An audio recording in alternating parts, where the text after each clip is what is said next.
Hi, I'm Matt Wilhelmi. I'm the owner of Strategic Voyages Business Consultants and the author of Taboo Business Questions, What is Haunting Every Entrepreneur's Growth. Today, I'm joined by my friend Jim Voigt, small business attorney, helping businesses launch, grow, and exit. And we were just talking about succession planning. We're getting into this topic a little bit more. And in this episode, I want to dive into some cautionary tales. I know Jim is an attorney in practice now for over 17 years. You've probably seen a lot of different succession plans not go super well. Nope, not true, Matt. Every single one was perfect. No, you get into succession planning and you are dealing with human beings, and human beings do things that are unpredictable. So yeah, absolutely. Things can go a little sideways, but the good news is there's also a lot that we can do to help prevent that. So in the first episode, we talked about this very specific situation where a husband and wife own a company, and their son, they've been grooming their son to kind of take over the company over time. And in this episode, I want to talk a little bit about some of the issues that might arise if they don't do it right. I think a lot of times when I'm talking to a business owner and they're telling me some different details of what they've already done and maybe where they're headed, I kind of scratch my head sometimes. I'm like, well, you said you wanted to go here, but you're going this way. And why are you doing it like that? And so with this particular example, Jim, what are some of the cautionary tales that maybe should be told to both the son and the parents in this company? Yeah, so we've got, the first one, the example that I have is really tough. And it gets into a few different things. One is preparing somebody for taking over ownership, over an adequate period of time. And two is really communicating what's happening. My first really, really tough story is actually still unfolding as we speak. I think we've got it under control, but we had a family. We had some brothers that owned a business together, and they were, and I still don't know exactly why, but they were really afraid of telling employees what was going on. They were concerned people would leave, et cetera, but they wanted to sell their business. They had a buyer, and I'll just straight to the punchline. Their employees were not told not only that the business was sold, but that it was even a thought of selling the business. They were informed of the sale of the business the morning after it took place by the buyers. So if you're taking notes, don't do that. So the issue that we ran into is, a lot of the employees, never ended up transitioning over to the new owner. They are working for who they're working for. People work for companies for a variety of reasons. They want money for their job. They like the owners. When all of that gets pulled out from under you at a 7:15 a.m. morning saying, here's not what's happening, but what just happened yesterday, feelings could hurt, bluntly, So the other thing is we had two family members that were working in the business, and they were absolutely enraged by this. Now we've been, to the point that they're seeking out and trying to find reasons to sue their family members over how this was handled. They just don't have a basis for it, but they're lashing out. They're lashing out. That's exactly what's going on. And the only way that they know how to do that is by trying to initiate legal process. We've been able to deal with that. We don't have any legal risks in terms of how it was done. But sadly, that family relationship is broken now. So it sounds like it could have been solved, Jim. I don't mean to put words in your mouth, but it could have been solved if there was maybe more communication. I really think so. That deal closed somewhere around the middle of this year. And even if it was as far back as January, you have a company meeting that says, guys, listen, we're going to start the process of trying to identify a buyer. And we understand how scary that can be for everybody because it's a big transition. This shouldn't be a surprise. We're all in our 70s. Nobody wants to keep working at a job like this. They were in the trades. No one wants to be, crawling around in crawl spaces in their 70s for the rest of their lives. So we are going to start looking for a buyer. We're going to keep you updated every month or so as to how that process is going. Now, I get it. Jim, there's a lot of fear that comes up in that, right? But what if they leave? And what if, They were, that was exactly it. They were absolutely convinced that as soon as they made that announcement that their top techs would walk out and that they would then not have a company to sell. I mean, the biggest issue in their particular trade was it's hard to find people that can do the technical things that they do. And if they lose those techs, they won't be able to sell. They were terrified. These are probably techs that have been working for a long time in this company, right? I mean, there's got to be some relationship and some trust built there, I would think. they had a key employee that had been there, and he was always a blue collar level guy. He never wanted to get into management. 42 years he'd been there.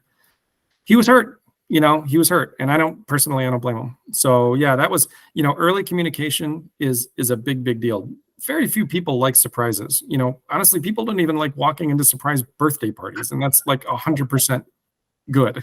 So something like this, you can absolutely expect your team to not respond well if they have a huge life-changing issue like this dropped on them, especially the morning after. Yeah, I mean, I've heard the fear story as well. Worried about telling my team about this transition because they might leave and then the transition won't work. And what do I do? And man, I just go back to the relationship. Don't you have a little bit of a relationship with this person? Haven't they been working for you? What happens if they don't show up tomorrow? That's not good either. And so you wouldn't want to be surprised by that. Yeah, I've had it go the other way. Somebody says, hey, listen, over the next 3 years, we're going to be looking to transition this business to a buyer. We want to make sure everybody's on board. And then, that night after the office closes, they're like, hey, can I talk to you? I've been working here for 15 years. I don't know how I would do it, but I'd really love to find a way to be your buyer. Like, that's actually far more frequent than the disaster, the mass exodus. Like, I've never actually seen that happen. I know that it's a concern and I understand it. I get it. Right. But it's actually, I've seen it. I've actually done deals where they wanted to sell and they ended up just transitioning to somebody in the company. It was great. So in the story we've been talking about, in the specific example, this mom and this dad and this son, when do you feel like it's appropriate to start those conversations? Or is it just kind of subtly getting into it from time to time? What I like to see is a planning process among ownership only. Like, we're not telling employees yet. A planning process start at 5 years. The reason I say 5 is because probably for 6 months to 9 months, it's not actually going to happen. You're going to intend to have meetings and reschedule them. So starting 5 years out, start working on a planning process of how do we want to go about doing this. And then after 3 years, you start communicating it to your top key employees. We're still at that point not getting down into the ranks, right? So by the time you start involving your top key employees, there again, you might identify your buyer. You never know. But you're going to be able to let them know. And here's the thing. If you start 3 years out and you lose somebody, you have time to adapt to that and still sell your company. I get it. If you're selling in 3 weeks and you want to announce it to your team and you start losing people, that's a problem. There's nothing you can do. So I like the 5 years where you start the plan, the 3 years where you start communicating to key employees. So Jim, when we were taking a quick break, you had kind of mentioned that there's this other cautionary tale. And I think a lot of business owners talk about this. Mark Cuban talks about it on Shark Tank, and he's very famous for saying it. You have to know your numbers, right? I'm a financial guy. I'm a numbers guy. I love looking at the numbers. But if you're trying to sell your company, there's never been a better time than to know your numbers right? Sure. Yeah, and it's funny. It's same on Shark Tank. I can tell when I'm talking to a client. I'll say, listen, so you're looking to sell. Tell me what's going on with the business. And you're like, well, my EBITDA is this and blah, blah, blah, but it's actually been trending down a little bit. So that's one of the things like. They'll just start rattling off a hyper level of detail. I'm like, this company is going to sell. This is going to go well. And then you've got other people who they run their company out of like gut feel. I had a situation where somebody was selling a business.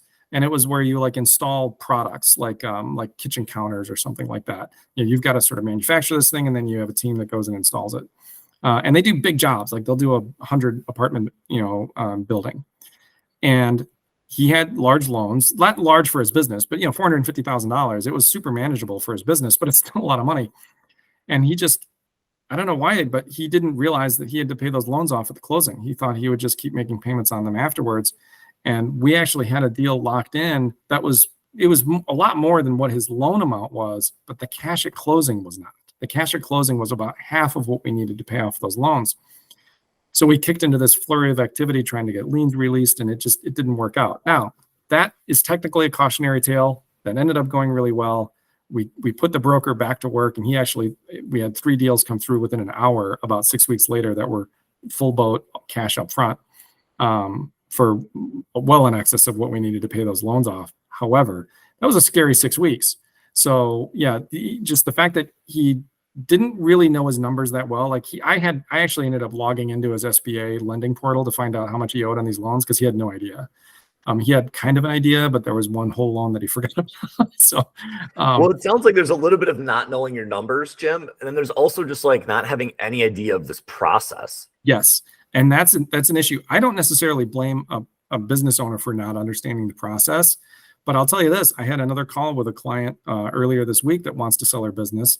And that was our first 45-minute phone call when she first talked to me. The whole call was about how the process works. So that problem solved. That's the very first conversation she had about selling her business, and she already knows how the process works.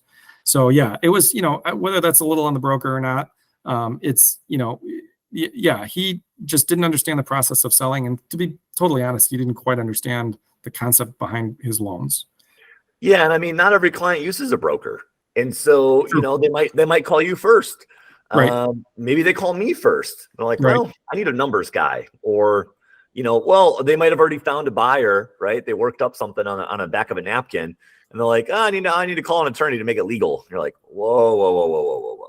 That's actually, I mean, I'll be honest with you, Matt, you that's the majority of deals I do.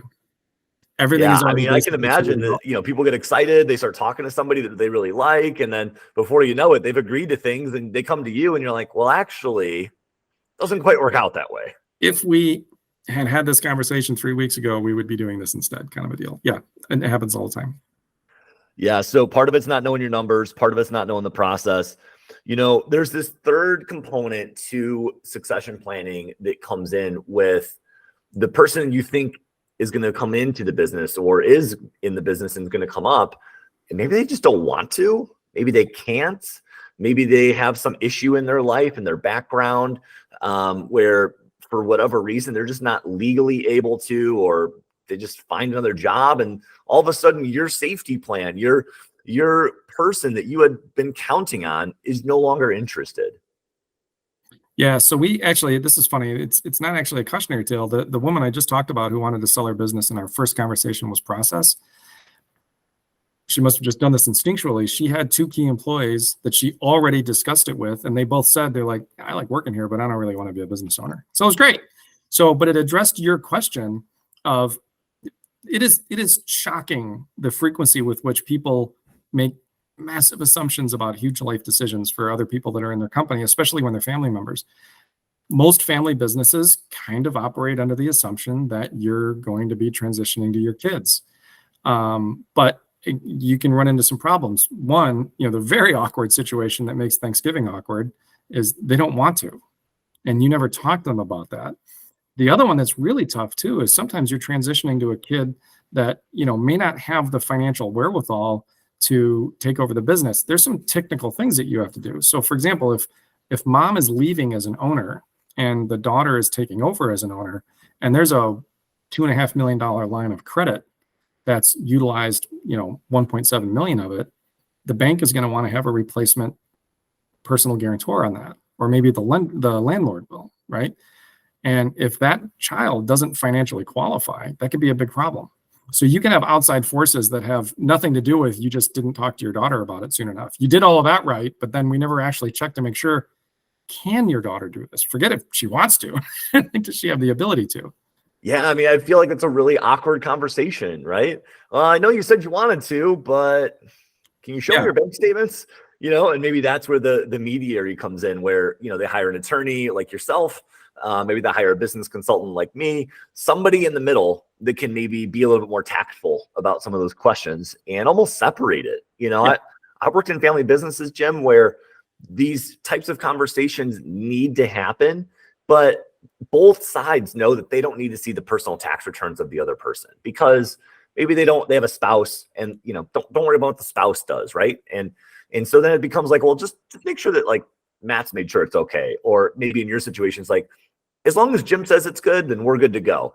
And I feel like that's a really, really great role for somebody in the middle of these different business dynamics.